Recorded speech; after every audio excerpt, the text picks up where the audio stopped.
vocês têm vários casos de sucesso nos últimos anos, de empresas que aí se instalaram e, por exemplo, na área tecnológica, né, que é na qual estamos a dar maior foco agora. Um desses casos é a Indra, né? A Indra, para quem não conhece, portanto, é uma empresa espanhola, né? Uma multinacional, originalmente espanhola, que tem mais de 40 mil colaboradores, creio eu, e é o segundo maior investidor, a segunda maior empresa em investimento ID em Espanha. E creio que é a segunda empresa mais valiosa a nível europeu no seu setor de negócio. Portanto, é um gigante. Como é que se consegue criar ou captar o interesse de uma empresa destas e dar-lhe a tal garantia que falavas há pouco, que é, provavelmente esta empresa vai começar com um investimento com determinados postos de trabalho e vai crescer ao longo do tempo, não é? E vocês têm que dar de alguma forma a garantia de que, ok, eu hoje vou começar com 50, por hipótese, mas, e temos visto isto em vários casos, em várias tecnológicas, em Lisboa e no Porto, sobretudo, mas noutras cidades também, olha, no Fundão, por exemplo, quando falavas há pouco, em que começam com 50 ou 100 e passados uns anos têm 500. E são 500 quadros qualificados, praticamente. Claramente com salários acima da média nacional e ainda mais das regiões de interioridade. Para além da questão, para além da questão das pessoas, isto depois também começa-se a colocar outros desafios ao município, não é? Porque há pouco falavas na questão do, ok, mas nós também precisamos de séniores. Dos séniores já vêm com filhos, etc. Depois é preciso que a própria cidade consiga dar esse sustento, não é? Porque depois é preciso que existam creches para os filhos dos séniores, de toda a gente, no fundo, mas que esse perfil atrai depois, é preciso haver essa. Ou seja, não basta dizer que conseguimos, não é? Não basta trazer essas empresas, mas de facto é preciso criar, fazer com que a comunidade, não é, em si, esteja ciente também. Isto gera oportunidades depois noutras áreas de negócio que não têm nada a ver, não é? Mas de facto é preciso essa questão primeiro é preciso habitação, não é? E aí já falaste logo no início que vocês têm isso como um ponto forte, porque atualmente é dos sítios onde é mais barato viver, digamos assim, nos maiores municípios do país, que se enquadrem nos maiores municípios do país. Tem a questão das escolas, por exemplo, que vejo como um desafio. Escolas, berçários, infantários, tudo isso. Vejo a própria questão da formação, não é? Como falavas há pouco, e que é cada vez mais uma tendência também existir em escolas de transformação, digamos assim, não tem que ser necessariamente universidades mas escolas de transformação há perfis cada vez mais que se vão, há cada vez mais reconversão de perfis, não é? Para a área tecnológica. Temos visto isso e eu pessoalmente acredito que é uma das é também uma das tendências dos próximos anos, porque, pronto, porque as pessoas também já perceberam que os salários são superiores, há muita procura, portanto há falta de mão de obra nessa área. Permite ter um estilo de vida muito mais, se calhar, adaptado àquilo que hoje percebemos que, eu acho que sobretudo depois da pandemia se percebe que as pessoas cada vez mais valorizam a sua liberdade, ou seja, de poder escolher se trabalham no escritório, se trabalham em home office, se vão para se for um misto, quer dizer, no fundo, cada vez mais as pessoas percebem-se que valorizam essa decisão, de poderem ter essa decisão na mão. Ok, eu em função do meu estilo de vida, de conciliar ou não a vida profissional com o pessoal, prefiro trabalhar assim, assim, assado. Portanto, isto para dizer o quê? Como é que se consegue gerar, fazer com que toda esta gente esteja alinhada no mesmo objetivo para chegar junto de uma Indra, não é? E porque o exemplo era esse, ou é esse, dizer, ok, não, nós temos aqui as condições para vos acolher, seja agora, seja no médio prazo, com o vosso previsível crescimento, não é? Porque uma empresa, quando vai criar uma instalação, quando se vai instalar numa nova cidade, será sempre com essa perspectiva, é? Sobretudo nesta área, não é? Porque será seguramente uma empresa que trabalhará para o mundo, porque é uma empresa internacional, é uma consultora internacional. Sim, o caso da Indra, Ele, a Indra já está no Porto em Lisboa, a propósito, não é? Mas a Indra, lá está, na sua estratégia, mesmo em Espanha, eles têm polos um pouco por todo o país. Nas cidades, nas maiores cidades, têm normalmente equipas. E no nosso caso, eles estavam à procura de criar um terceiro polo. E um pouco porque também neste setor o que acontece? A concentração à volta de Lisboa e do Porto tem um custo muito grande para as empresas, que é a consecutiva perda de recursos humanos. Não é? Eles têm consecutivamente que estar a recrutar e consecutivamente perdem recursos humanos, porque há aqui um tal oceano vermelho de disputa, e isso gera alguma improdutividade. E eles tinham esta visão de entrarem numa terceira cidade, uma cidade que fosse menor do que estas duas, e sei que existiram algumas cidades à disputa, não é? E nós tivemos a oportunidade de apresentar a proposta. Sei que não éramos nada favoritos, não era de todo, até porque depois tivemos algumas dificuldades sobre o próprio espaço, não é? Porque estas empresas depois também têm uma exigência em termos das condições e do aspecto também dos espaços muito, muito grandes, e não foi fácil encontrarmos soluções também a esse nível. Mas é tal coisa, voltamos um pouco aqui à definição do Schumpeter, é quase aqui uma coisa darwinista, que é os mais preparados conseguem ter sucesso. E nós, já quando arrancamos para esta estratégia, das primeiras coisas que nós fizemos foi, para a Invest Amarante, trazer uma pessoa especializada neste setor. Nós temos uma pessoa na equipa, que é a Melanie, que ela é profissional sociotecnológico na área dos recursos humanos. Ou seja, ela já trabalhou em consultoras de recursos humanos para este setor, já trabalhou em empresas deste setor e, portanto, ela domina tudo o que é o espectro das competências e todo o espectro do que é os recursos humanos deste setor. E isto faz a diferença, naturalmente, porque na interligação a estas empresas a linguagem é a mesma, porque no processo de triagem há uma percepção sobre o que é que são as tecnologias, os graus de desenvolvimento e tudo mais, que eu acredito que 99% dos municípios não tenham essa capacidade de fazer essa análise. Mas mesmo assim nós tínhamos cidades maiores à disputa. Naturalmente não vou divulgar quais são, não sei algumas, mas sei que a uma dada altura o assunto, no fundo, foi colocado nos termos que foi, ok, pela nossa dedicação, pelo nosso compromisso, pelo compromisso com o Executivo Municipal e de presença que demonstrou, de motivação, de fazer acontecer, a dada altura a dúvida deles era, será que conseguimos mesmo recrutar aqui as pessoas? E na altura, é uma história pública, portanto vou partilhá-la, o CEO da Indra em Portugal colocou-nos o desafio de nós vamos mandar-vos 30 perfis de pessoas com o seu grau de maturidade, as tecnologias que têm que dominar. Se vocês conseguirem, no espaço do mês, identificarem 30 pessoas que tenham interesse em vir trabalhar para nós, com estes perfis, nós escolhemos Amarante. E a questão é, normalmente nos papéis das autarquias isto não faz parte, não é? De ir à procura, mas a verdade é nós vimos a oportunidade e estávamos com o desejo de ir à luta, não é? Por este tipo de desafios, e fizemos-lo envolvendo as universidades locais, envolvendo tudo que era contactos que estavam à nossa disposição e que nós achávamos que nos poderiam ajudar. Nós criamos anúncios nos portais de emprego em que nós não podíamos mencionar o nome da empresa, mas tínhamos que, por outro lado, ter manifestações de interesse. E, portanto, criámos uma série de estratégias de publicidade, marketing digital, de anúncios de portais de emprego, de contactos nas universidades. Convencemos as universidades parceiras nossas a mandarem e-mails aos alunos, e com isso nós conseguimos, no espaço de um mês, não 30, mas 90 recursos humanos de acordo com a triagem que eles pretenderam. Certo.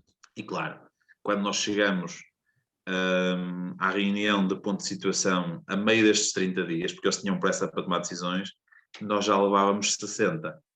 E, portanto, pronto, a maior dúvida da localização, que era o potencial de recrutamento, nós conseguimos desbater ultrapassando as metas e fazendo coisas que não são tradicionais na esfera das autarquias, mas que foi através dessas que nós conseguimos os resultados. Portanto, nós, no fundo, tentamos ter sempre esta flexibilidade de saber que vamos fazer coisas que normalmente não são feitas, vamos fazer coisas que nunca fizemos antes, mas temos tido essa, naturalmente dentro do que é um cumprimento legal, que tentamos garantir que mantemos dentro desse espectro, Claro. mas fazemos coisas que não são nada tradicionais, porque Só muitas assim vezes é que se as consegue decisões vêm diferenciar, daí. não é?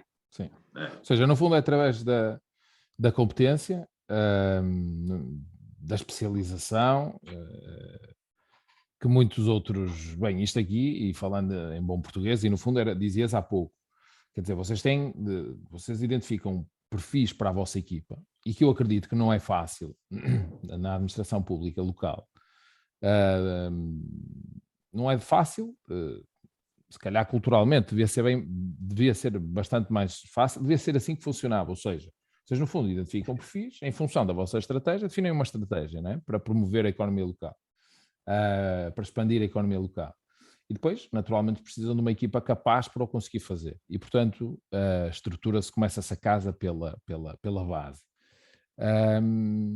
Ao contrário, se calhar, da maior parte de uma boa parte dos municípios, e porque nós sabemos que é assim que funciona, porque é Portugal, que funcionando muito à base da cunha, e falando em bom português, porque é verdade, quer dizer, as estatísticas não nos deixam mentir, o nosso índice de corrupção anda perto de 7% do nosso PIB, portanto, quer dizer, depois tem muito a ver com as instituições, tem muito a ver depois com estas questões, que depois, se calhar, por isso que alguns dos municípios nem sequer vão a jogo quando estamos a falar deste tipo de investimentos, porque não têm uma equipa, não têm uma estratégia clara e não têm uma equipa capaz, que no fundo foi isso que vocês conseguiram, por exemplo, neste caso em concreto, demonstrar da Indra. Mas depois vocês também têm outros projetos, tenta-se envolver, não é? Até porque depois há dinâmicas europeias e há redes europeias que também ajudam. Vocês têm um projeto, não sei se já terminou ou não, mas tinham um projeto dentro do Urbact, não é? Numa lógica também de gerar aqui um ecossistema de inovação local, não é? Também em conjunto com outros municípios, não só nacionais, mas internacionais. Este projeto já terminou. Também de que forma é que vos ajuda também a conseguir potenciar aquilo que são as vossas mais-valias, vossas do território, não é? Como é que está a correr este projeto? Tu dizias há pouco, João, uma coisa importante, que é a gestão de recursos humanos na esfera pública não é fácil. E tu também dizias uma coisa que eu concordo, que é, não devia ser tão difícil, porque desde logo o servir a população é um elemento extra motivacional. Mas depois, no fundo, como as regras são desiguais, e são desiguais em todos os níveis, são desiguais no recrutamento. Se eu hoje quiser recrutar uma pessoa para trabalhar porque preciso para a equipa, isso vai-me demorar no mínimo 6 meses. Okay? E, portanto, é desigual. Depois, há uma grande dificuldade em gerir massa salarial. Ou seja, há uma tabela muito clara e é difícil sair desse espectro. E, portanto, existem ali determinados níveis de talento, de experiência, que nós já não conseguimos aceder porque não temos tabelas de remuneração que consigam atrair. E lá está, nós conseguimos perder uma pessoa ao final de um mês, que ela decide sair e dá um mês à casa, digamos assim, mas para recrutar demoramos 6. Certo. E, portanto, temos aí alguns constrangimentos. Mas, por exemplo, a participação em programas internacionais, como é o caso dos programas Urbact, que nós temos tido o privilégio de ter um papel ativo, eles são também uma forma de estimular a aprendizagem internacional nas nossas áreas. Nós começamos por participar em 2 programas da Urbact, um na área no fundo, da regeneração dos centros das cidades, e outro tinha a ver mais com o papel do cidadão nas políticas sociais. Esse já não tive tão envolvido, tive mais no primeiro. E lá está, foi uma oportunidade de networking, de conhecer outras práticas internacionais, muito relevante para mim, para a minha equipa, para o município.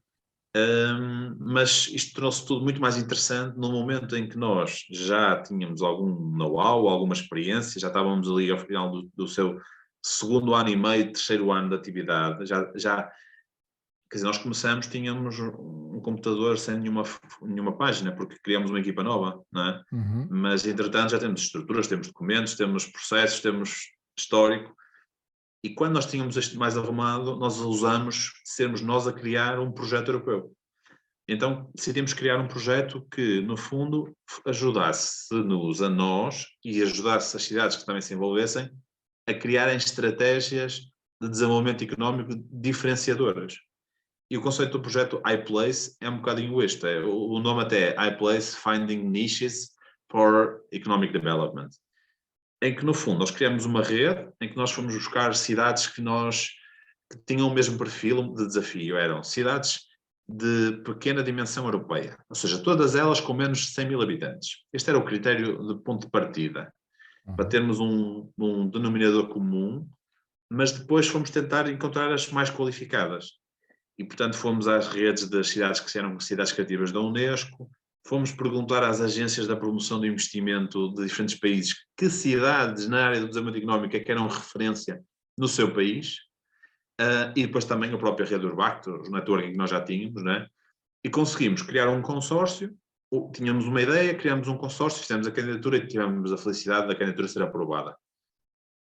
E pronto, e nós nesta experiência com mais 9 cidades europeias, Holanda, Irlanda, Estónia, Finlândia, Bulgária, Espanha, Itália, Eslovénia, temos muitas realidades aqui incluídas. Há vários projetos que já foram influenciados por coisas que nós vimos nessas cidades, por práticas que vimos nessas cidades, por feedback que nós tivemos dos nossos colegas de outras cidades. Nós, por exemplo, para o futuro, temos um projeto muito ambicioso, que é o Amarante Tech Campus, que é uma estrutura física, mas também depois imaterial, que ela é muito inspirada em coisas que nós vimos na Finlândia. Porque a Finlândia, em termos de promoção do desenvolvimento económico, está noutro patamar, na minha opinião. Seja em termos do desenvolvimento de clusters, seja nos temas tecnológicos, mas sobretudo nesta lógica de desenvolvimento de clusters, que também é alguma coisa que nós estamos a começar a trabalhar. Eles estão muito à frente e têm-nos inspirado bastante. Mas, por exemplo, na Holanda também fomos buscar boas práticas, na Irlanda, na Estónia, que é um país muito pequenino, mas muito dinâmico, não é? muito moderno, muito qualificado. Pois, nós aqui temos uma estrutura muito pesada, não é? E até voltando à questão das pessoas, em teoria, bem, isto depois também já tem um bocado a ver com convicções pessoais, mas na minha opinião o Estado devia ser naturalmente mais magro, digamos assim. Nós hoje em dia temos 700 e tal mil funcionários públicos, o que até vulgariza a função de funcionário público, que é uma função nobre, o que deveria ser uma função nobre, mas entramos já e não é de agora, não é? É de há muitos anos, entramos de tal forma num circuito em que em muitos sítios, e isto toda a gente sabe, toda a gente conhece alguém em algum sítio do país, em algum município, em alguma entidade, empresa municipal, administração pública, seja ela local ou central, que o que funciona depois na prática é o fator C, ou seja, isto depois cria dificuldades para quem está, e era aquilo que dizias, não é? Imagina, cria dificuldades para quem está dentro, não é? Para conseguir reter as pessoas, porque de facto a nova geração, eu acho que já, enquanto antigamente o que as pessoas queriam, e quando digo antigamente, digo as gerações mais velhas, não é? As gerações dos meus pais, por exemplo, se calhar o melhor emprego possível era encontrar um cantinho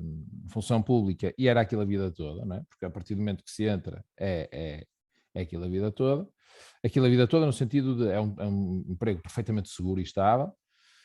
Hoje em dia, daquilo que vejo é que as novas gerações querem se afastar desse e depois as pessoas que têm experiências dentro de um destes organismos, como veem que uma boa parte, não há regra sem exceção, não existe meritocracia, acabam por desistir e preferem sair, ou então ficam depois os menos aptos, se calhar porque de facto não estão interessados em viver numa lógica de meritocracia.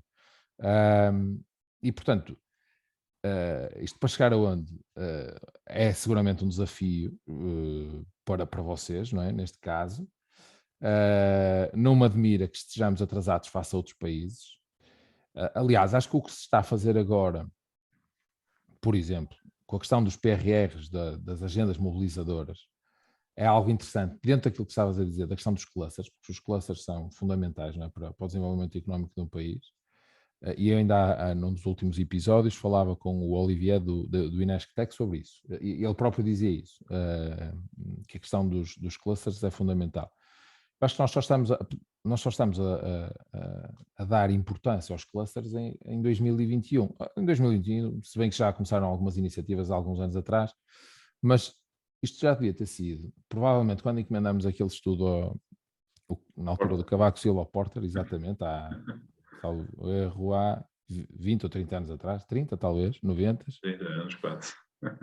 Que nunca foi devidamente aplicado, ele já identificava essa questão na altura, não é? Há 30 anos atrás.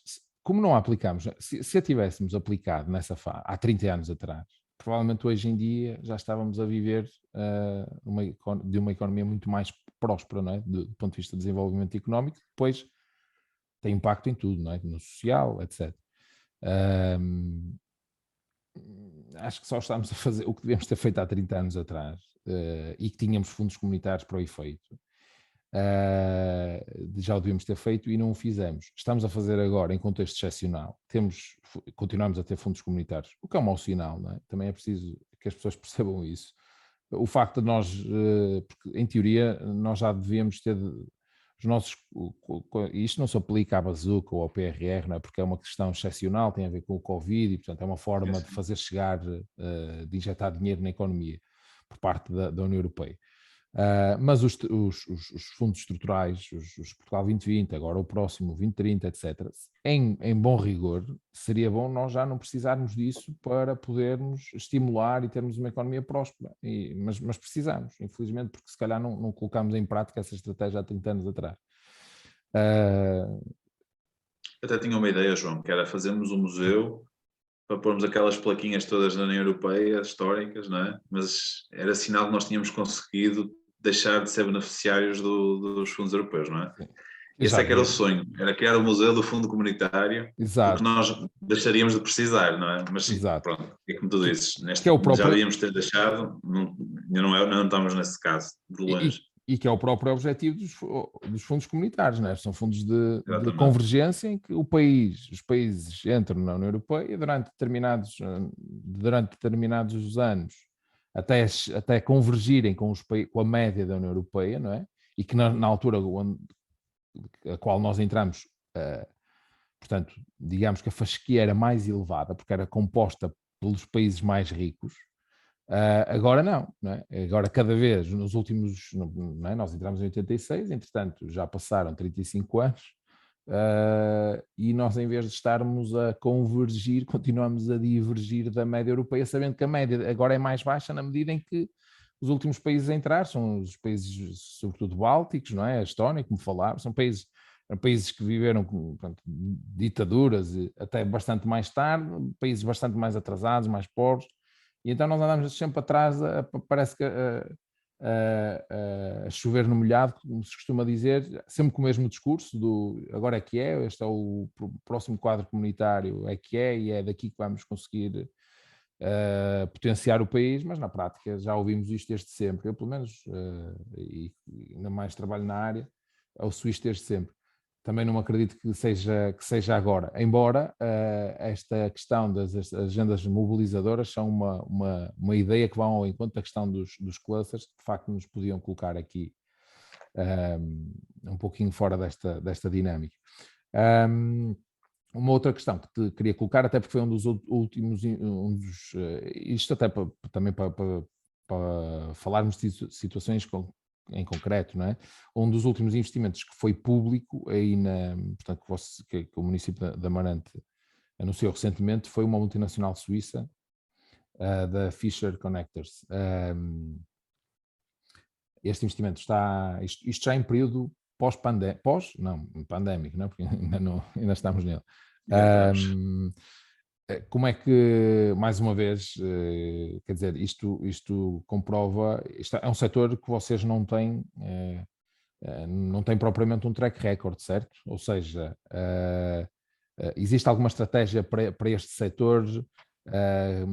Qual é que é como é que se conseguiram, de alguma forma, vender a uma empresa de um setor que não está propriamente conectado com a economia que aí se vive? Sabendo que existe sempre o argumento, e aí eu costumo dizer que isto é válido para quando vem um suíço, um alemão, um francês, o que seja, e digo, e porque estes são os maiores investidores industriais, no caso, até são os franceses, não é? No norte do país, quando vem para investir em Portugal, em princípio, é-lhes igual se investem em teoria, não é? Em Amarante, em Guimarães, em Santa Maria da Feira, portanto, desde que esteja ali num raio, em Braga, desde que esteja ali num raio de meia hora do Porto, por questões logísticas, por questões, seja pelo Porto, seja Porto, do ponto de vista marítimo, seja pelo aeroporto, seja pelas ligações, quer dizer, ainda por cima temos boas estradas, pelo menos isso, pelo menos, olha, gastamos, se calhar exageradamente, mas os fundos comunitários serviram para alguma coisa, mas a verdade é que num espaço de meia hora estamos em qualquer uma destas cidades. Portanto, para um investidor estrangeiro, esta é a minha opinião, não é? Para o suíço é-lhe igual se vai ter a Amarante ou a Santa Maria da Feira. Como é que vocês, até porque eu creio que eles estão muito ligados também à indústria automóvel, como é que vocês conseguiram posicionar neste... Sim. O caso da Fisher Connectors é um caso de um projeto que era acompanhado pelo ICEP, não é? Ou seja, é um resultado que Portugal conseguiu e acho que também temos que dar aqui também uma nota de louvor à equipa do ICEP, porque no ICEP também temos pessoas muito boas a trabalhar e faz um bom trabalho, na minha opinião, é das agências públicas que melhor trabalha. E neste caso é um exemplo de um investimento que Portugal disputou com outros países, porque isto normalmente é assim, os países disputam entre si e dentro dos países há um conjunto de hipóteses. Aqui nós beneficiamos de uma estratégia que tínhamos tomado antes, que era termos uma zona industrial em baixa densidade. O critério de baixa densidade foi importante. E naturalmente que eles tinham que estar integrados numa zona que, no fundo, onde eles pudessem almejar a criarem equipa e a criarem as competências. Naturalmente que é uma empresa que trabalha com micromecânica de precisão, portanto é uma coisa muito específica. Em Amarante nós não temos empresas com registro, por acaso até temos cá um PhD na área, mas não temos empresas com este registro, mas também no fundo as cadeias de valor, os clusters, como estávamos a falar há pouco, eles não são, lá está, mais uma vez, não têm fronteiras administrativas. E, por exemplo, aqui ao nosso lado, nós temos em Vila Real a Continental, a empresa que faz as antenas, em que já as competências já são mais semelhantes. E nós temos em Amarante um ponto forte também da nossa economia, que é temos uma das instalações do Sem Fim. Certo. E como nos outros casos, nós fomos visitados, nós por acaso temos muito sucesso quando nós somos alvo de visita dos investidores, nós temos uma taxa de conversão muito interessante de visita e decisão de investimento. Vocês medem isso? Não tenho aqui um número para te dizer, Sim, mas intuitivamente sei-te dizer que muitas vezes nós fazemos propostas para investidores que nós não sabemos, porque ou vêm do ICEP ou de uma Câmara de Comércio ou através de outro parceiro em que estão sobre um acordo de não divulgação de nome, e nós trabalhamos, às vezes respondemos a tudo e às vezes temos muito trabalho e trabalhamos sem saber quem são, portanto estamos completamente também nas mãos do intermediário, e este foi o caso disso. Inclusivamente eles vieram visitar e nós sabíamos o nome deles, das pessoas, mas não sabíamos o nome da empresa, só sabemos mais tarde. Mas temos a infraestrutura física, temos a localização, temos as condições de benefício fiscal e de financiamento e depois, muito decisivo, termos uma boa escola profissional com a flexibilidade e com a liderança para que, no fundo, o acordo que foi ali estabelecido foi, se vocês vierem para cá, nós vamos montar aqui uma linha pedagógica produtiva usando as vossas máquinas antigas que vocês vão trazer e nós vamos treinar à medida do que vocês precisam, usando as vossas máquinas que vocês já não usam mas que efeitos pedagógicos servem, e nós resolvemos a questão das instalações, resolvemos a questão da formação, e vocês têm aqui um apoio premium, digamos assim,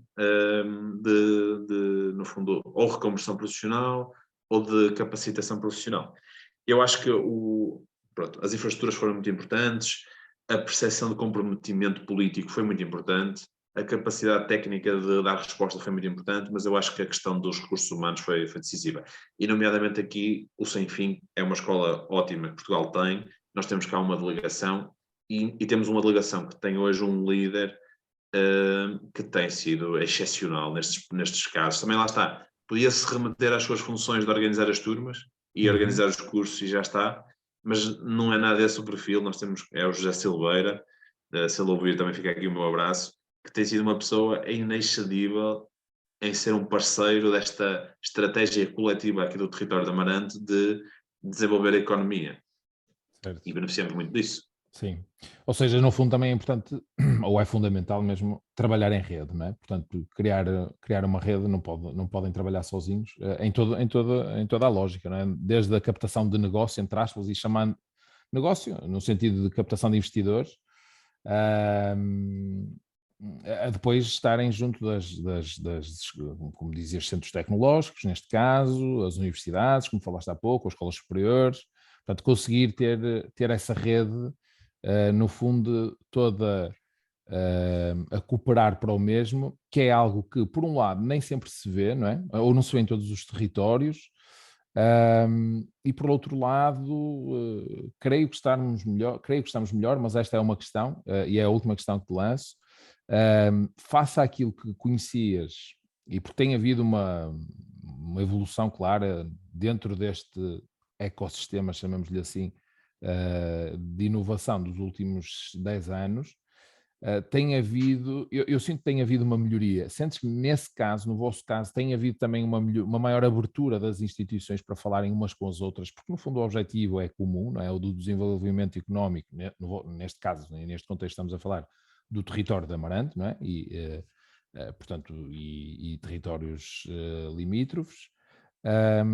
Sentes que há maior abertura e maior cooperação nos últimos anos destas várias, que no fundo é o tal conceito de cluster, não é?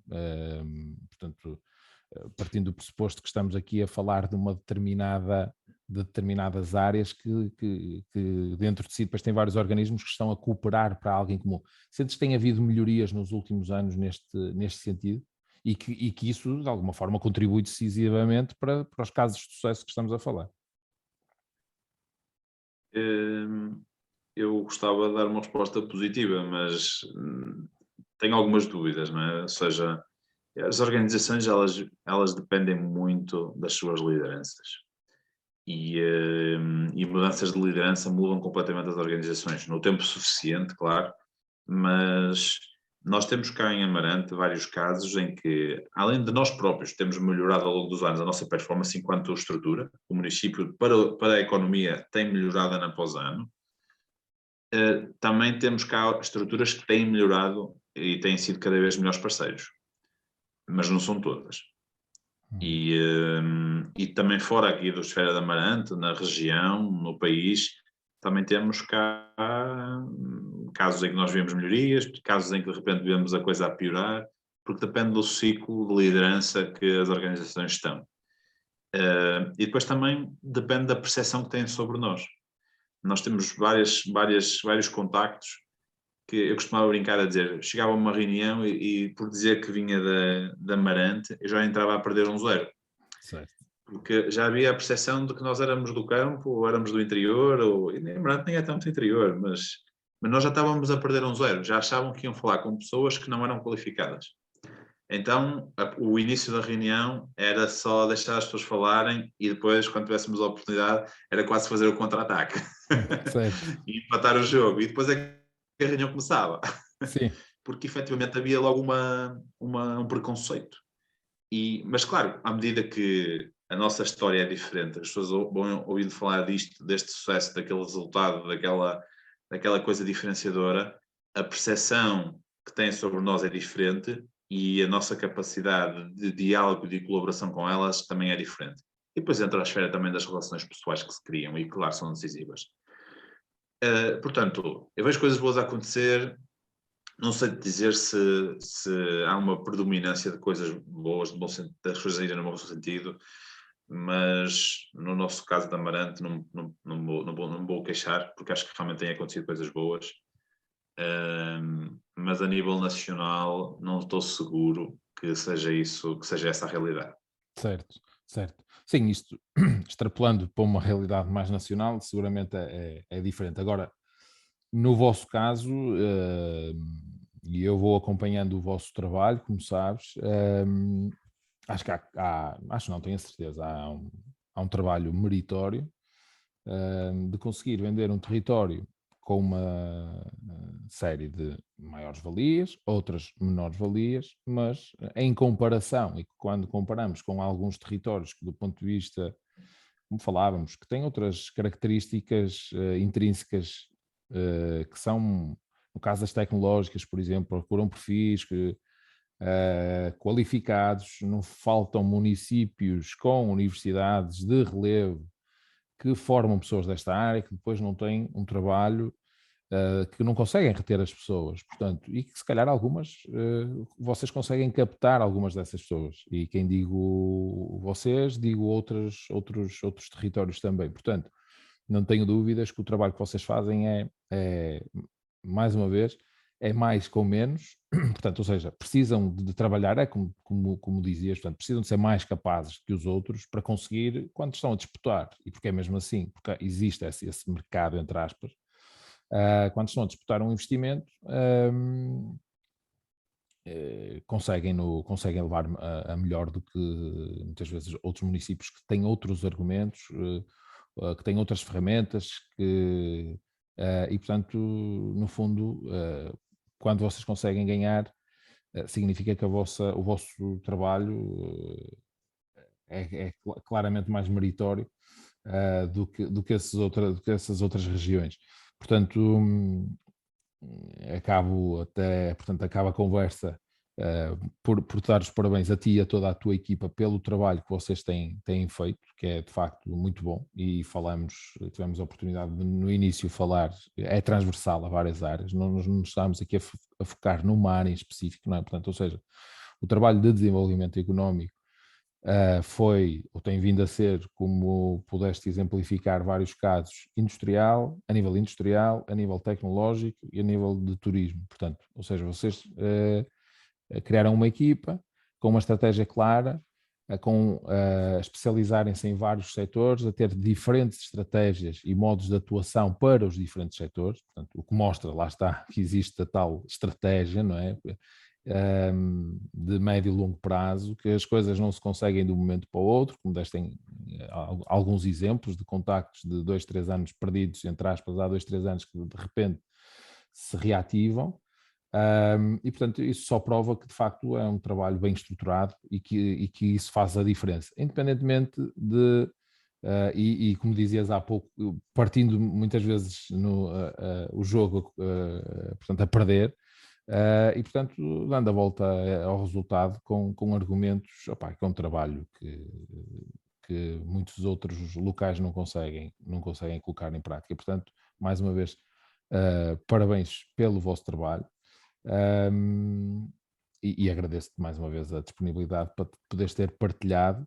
Inclusive, isto é um episódio que pode ser ouvido por alguns, pode e deve ser ouvido por algum dos vossos concorrentes, para aprender um bocadinho. Espero que. Mas vamos Sim, claro que dar sim. aqui 2 ou 3 notas.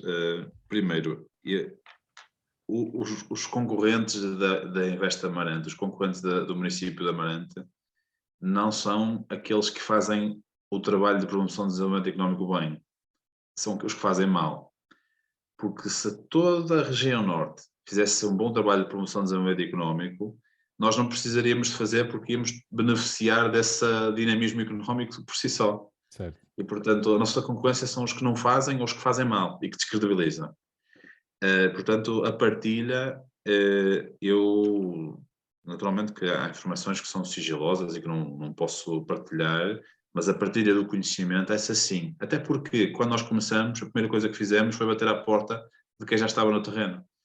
E recebemos, por exemplo, lembro da Invest Braga, recebemos essa abertura também de partilha de experiências e que estiveram inclusivamente, discursaram no nosso evento de lançamento, não é? E portanto, eu acho que nós temos que, a palavra da competição, não é? Cooperar e competir. E acho que se nós fizermos tudo isso, o país vai progredir bastante. Depois também, naturalmente, agradecer as tuas palavras, não é? Esse reconhecimento é muito importante. Estender, como também já o fizeste, a toda a equipa da Invest Amarante, do município de Amarante e também do Executivo Municipal neste ciclo, mas também nos anteriores, porque nem sempre foi fácil, porque uma vez uma pessoa dizia que nunca tinha visto a tirar paus a uma árvore que não tivesse fruto, não é? E nós, ao longo do tempo, já muita gente nos tentou tirar paus, não é? Mas também é significado porque tínhamos algum fruto para dar. Certo, certo. E politicamente, muitas das vezes, também o corpo político também teve que dar um suporte sempre, naturalmente, validar as estratégias que são propostas, dar as suas propostas também e as suas diretrizes, mas também dar um suporte aqui político, público, a esta estratégia que, como eu disse, ela tem duas características. Ela é muito complexa e ela demora tempo. E neste caso também tenho que reconhecer aqui que a nível do Executivo da Câmara Municipal de Amarante, na pessoa do seu Presidente, mas também dos vereadores, nomeadamente o André Magalhães, que esteve durante o primeiro ciclo em Amarante, e mais recentemente o António Jorge Ricardo, que deram sempre um suporte de confiança e de conforto para que esta estratégia, que não é imediatista, tivesse os seus resultados no tempo suficiente. E hoje as coisas estão muito mais fáceis porque os resultados estão a acontecer, são públicos, mas nem sempre foi fácil dar suporte a esta estratégia. Sim, e não passou tanto tempo assim, não é? 5 anos. Neste contexto, não é tanto tempo assim para se conseguir mudar radicalmente, entre aspas, a estratégia, neste caso, de um território e colocá-la a dar frutos. E os vários exemplos que aqui falamos são frutos desse trabalho que foi começado há cerca de 5 anos. Bem, Tiago, mais uma vez obrigado por ter estado presente, por teres partilhado o teu conhecimento também. A quem nos vê ou a quem nos ouve, alguma questão, entrem em contacto connosco nas nossas redes sociais, subscrevam os canais também para poderem ir recebendo sempre os novos episódios. E do meu lado, creio que do Tiago também, alguma questão mais específica que queiram colocar, coloquem-nos nas redes sociais, nós seguramente iremos responder. Obrigado mais uma vez, Tiago, e até à próxima. Obrigado a todos. Um grande abraço. Obrigado.